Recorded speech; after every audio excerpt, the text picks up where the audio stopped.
Okay. This is good. I'm gonna clean this thing up and put some new vacuum grease in here. Yeah. Okay. So we're pulling air out of. Oh, it's expanded. Okay. Yeah. Oh. People take cover. Oh my god. See how it That gets is full? awesome. Yeah. How come the pop isn't loud?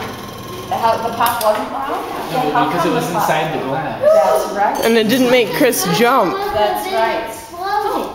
Had my And ears then plugged in. the only sound, because there's so little air in there, the only sound was from the impact with the glass, which just got the air molecules around the glass just slightly vibrating. So we heard a little bit of a sound, Do you but think we not. can try one more? Just will we keep the balloon Well, so wait, that I it wanna, doesn't pop and then wait, you guys, I'm gonna shock and Make the amaze balloon you. really small. We can do a balloon again in a second, but hold on.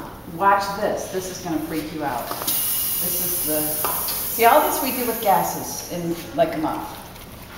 We'll revisit all. What's gonna freak us out? Well, no, in a good way, honey. Mm. We won't be like permanently disturbed. Ew. Well, why didn't you use the grease on there? Well, the grease creates a nice seal. Okay. What's Okay. the crazy girl doing now? Oh. Oh. Wow. Okay. Mom, I Now, think JT, that you might when you boil something, what do you do to it?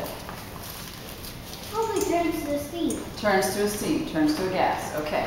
And if you were to touch boiling water, how would it feel? Pretty hot. Okay.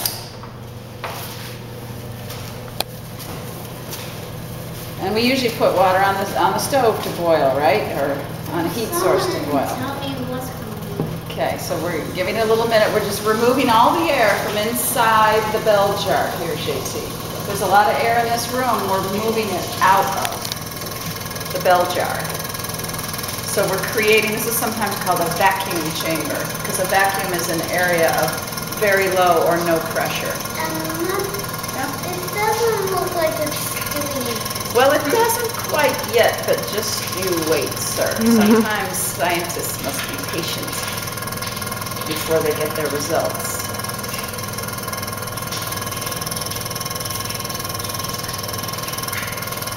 Okay.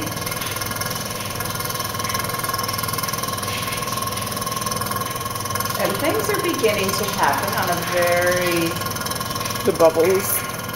minor level. So is it going to start boiling and then it's going to be taking the oxygen out of the water? And then when you take it off, it just like goes flat immediately. I just hope it doesn't blow up the whole jar and hit us in the face. That's all right.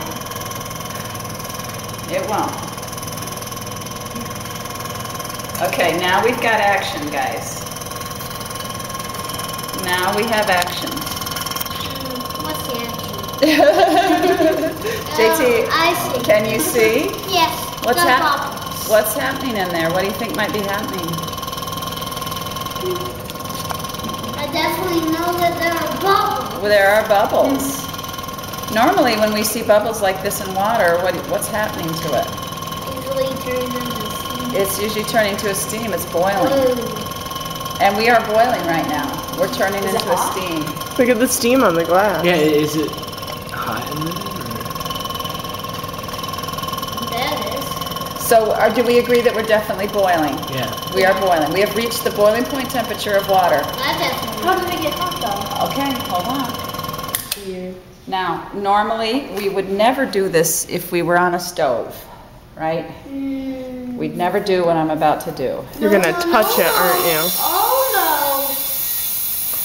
Okay, now what you're hearing is air rushing into the bell jar. So the amount of air just increased a lot inside the bell jar. You see the boiling stopped. And now we're gonna touch that water. no. No, I am not. Chris is going to. That is cool. It's cold. It's room temperature. That's weird. That's okay. JT, come touch it. Everybody else just did. It's okay. Ew. Now, normally water, when it's boiling, would be very hot, and we would never touch it, right? But when water boils in a bell jar, it boils at a very low temperature. I don't get it. And you don't get